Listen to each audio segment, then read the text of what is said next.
courage. Cette bouche-là. Merci beaucoup. Merci.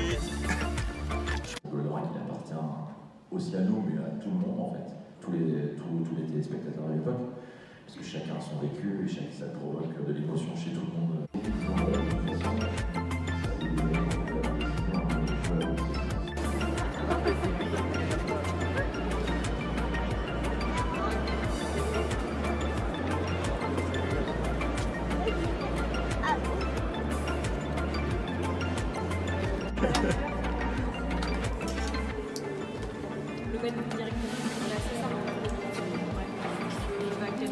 Bonjour, moi c'est GL Kago, youtubeur spécialisé Goldorak, voilà. Je suis là dans le cadre de cet événement parce que j'ai apporté une partie de ma collection en fait, que j'ai commencé il y a à peu près 7 ans maintenant. Ça a commencé tout con, une figurine, puis une deuxième, une troisième, et puis bon bah aujourd'hui on en a partout, voilà. Je me suis rendu compte qu'il y avait encore pas mal de faces d'ombre autour de certaines énigmes de la série, et voilà, par exemple j'ai fait une vidéo sur les origines de Goldorak, parce que non, ce n'est pas Vega qui a construit Goldorak, c'est les Euphoriens. Non, voilà. C'est presque magnétique. Avant d'entrer dans les lieux, chaque visiteur se prend en photo devant cette figurine géante. Ça représente toute mon enfance. Le mercredi après-midi, c'était notre dessin animé à regarder régulièrement, les épisodes régulièrement. On n'en loupait pas un. Goldorak a attiré la foule. 2500 visiteurs ont pris part à cette 21e édition de la BD de l'Epo consacrée à ce phénomène de la culture pop japonaise. C'est un engouement national vraiment autour de Goldorak, et qu'est-ce qui explique ça? Je pense que Goldorak c'est vraiment une partie de la vie en fait des quarantenaires et cinquantenaires qui ont vraiment, passez-moi l'expression, pris une claque dans la gueule quand ils étaient gamins, et ça les a vraiment marqués de ce dessin animé pour enfants, mais qui ne les prenaient pas pour des enfants et qui les traitaient comme des grands en fait. La série animée est diffusée pour la première fois en 1978. Elle est le point de départ du phénomène manga en France. 43 ans après, Goldorak renaît dans une bande dessinée événement. 4 des 5 auteurs sont présents au Mans pour en assurer la promotion. Il y a eu une négociation très longue, presque 2 ans de négociation avec le Japon, pour caler tout ce qui était les droits, l'exploitation, etc., etc.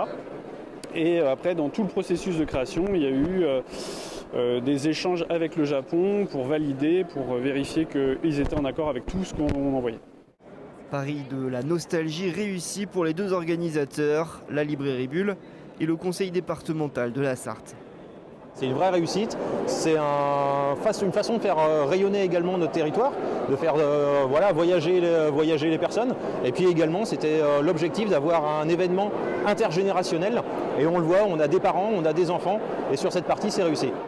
L'univers de Goldorak remonte en puissance cette année. Une exposition rétrospective lui est d'ailleurs consacrée en ce moment même à la Maison de la Culture du Japon à Paris. Goldorak, le terrible géant, débarque au Mans. En plein milieu de l'abbaye de l'Epo, les fans de la série retournent en enfance. Là, on se retrouve un peu 40 ans après. Oui, c'est quelque chose qui surgit de l'enfance en fait, et ça fait toujours plaisir de voir ce grand robot qui était le héros de notre jeunesse. Ouais, ça fait quoi de le voir en vrai? Bah, je l'avais jamais vu en vrai, donc c'est chouette. Donc, la petite photo souvenir, bien sûr, et puis bah, on voit pas les figures au point, mais c'est déjà pas mal. Aujourd'hui, Goldorak dans le lac embrasé. La série animée japonaise, diffusée pour la première fois en France en 1978, trouve aujourd'hui sa suite à travers les planches d'une bande dessinée. 43 ans après, les fans n'attendaient que ça. Je m'y attendais pas, surtout quand j'ai appris qu'il y aurait une suite, j'étais vraiment surprise. Hein. Ouais, vraiment, je m'y attendais pas. Je pensais pas qu'un jour on aurait l'occasion de voir une suite à Goldorak. Une œuvre de 5 passionnés et une histoire validée par le créateur de la série, Go Nagai, en personne.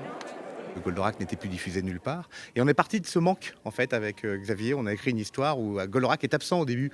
Et tout le monde aurait besoin de lui. Et on est 10 ans après la fin de l'épisode. Et tout le monde a vieilli, et, comme nous, en fait. Et on a raconté notre histoire à travers cet album. Mais l'histoire, en fait, de tous les fans de Goldorak. En une après-midi, les fans ont été servis. Objets dérivés et même diffusion du dessin animé pour découvrir ou redécouvrir les aventures d'Actarus. le phénomène Goldorak est loin d'être retombé. Ça attire toujours énormément de monde et de plus en plus parce que depuis 4-5 ans, il y a vraiment un regain au niveau de Goldorak qui est phénoménal et qui se traduit en cette fin d'année 2021 par une apothéose entre la BD, l'exposition et tout ce qui s'ensuit. C'est un jeu vidéo en préparation aussi. Voilà, c'est l'année Goldorak, c'est 2021. Un événement qui a fait le plein. En quelques heures, plus de 1500 personnes se sont rendues à l'abbaye de l'Épau.